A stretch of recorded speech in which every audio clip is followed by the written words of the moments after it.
Meanwhile, Florida Republican Congressman Francis Rooney and Matt Gaetz blasting the FBI. Take a listen.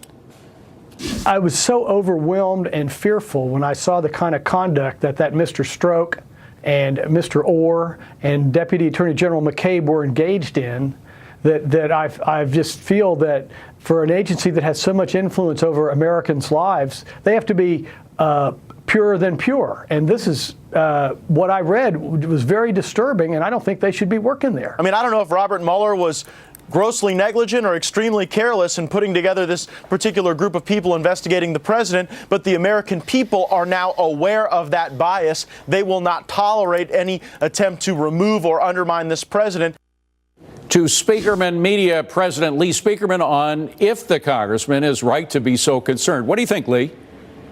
Oh, of course he is. You know, David, it may well turn out that the only good thing to come out of this ridiculous Russia investigation is that it's laying bare real corruption in the FBI and the Department of Justice. We basically have a J. Edgar Hoover FBI here between Orr, McCabe, Baker, Strzok, and Senator McCain, part of the establishment Republican cabal that tried to take Trump down before he was even nominated for president. So we have a huge problem here. I agree with the congressman. They heard the testimony and they were alarmed. And I keep hearing people say, well, gee, you know, Strzok had a right to his political views. Everybody has a right this went to beyond political that. views. Yeah, well, first we need to use the military standard, which is, yes, you can vote. Of course, every American's entitled to an opinion, but you have to operate in a nonpartisan manner when it comes to performance of your government duties. That's right. No, if he was using, a member of the intelligence if community. he was using the offices of his position at the FBI in order to thwart an election, the popular election, then that is absolutely verboten.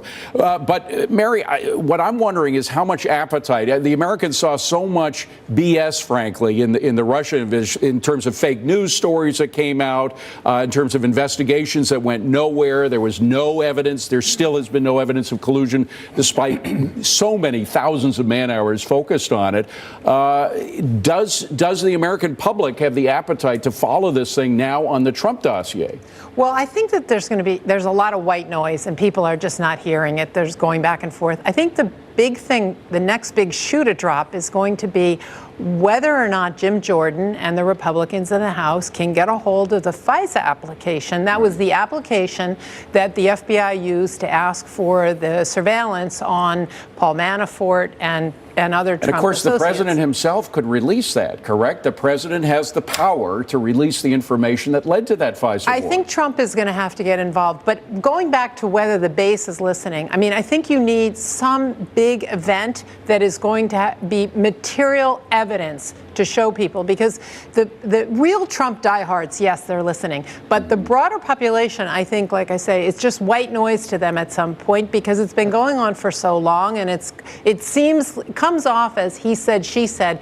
Whereas if you get that FISA application, I think that's going to clarify a lot. Jason, what is clear now is that there was a group of people, as Lee was saying, Peter Strzok, Andy McCabe, the others, who were focused on this dossier, this Trump dossier. A lot of largely discredited information in it, but they saw it as a bombshell, and they were pushing it to everybody who hated Trump, not only Democrats, but as we saw to McCain. We know there's been bad blood between John McCain and Donald Trump since before the election, when, of course, Donald Trump said some things about McCain that McCain didn't like. So they were just feeding this stuff to people who hated Trump to try to get them on the warpath. It's astonishing to me. And what I call this is Clinton cancer. It metastasized into the FBI and the DOJ before Trump took office. And now you have the Mueller investigation, and these investigators might as well be Michael Moore. They hate Donald Trump.